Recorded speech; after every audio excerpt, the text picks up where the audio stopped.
चुकते मियां जी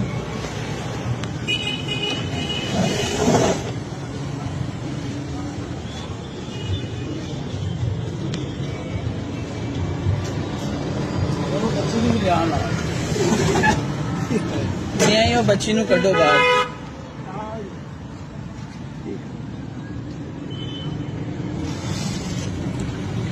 छोटे बाहर आ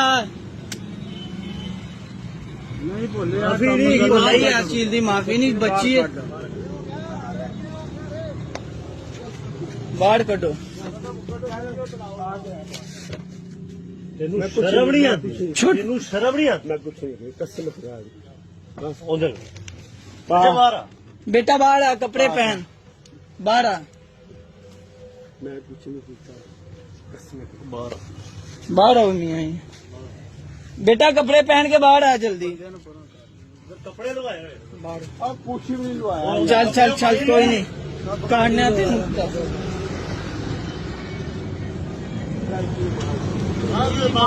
माफी नहीं बाबा ये इस चीज की माफी नहीं है बच्ची वेखो तुहानू शर्म नहीं आन दी बच्ची कितों है बच्चा हॉस्पिटल दे विच होएगा नहीं अज बाबा सलीम नहीं बहंदा उनका भरा जेड़ा जहांगीर डॉक्टर उनकी कुड़ी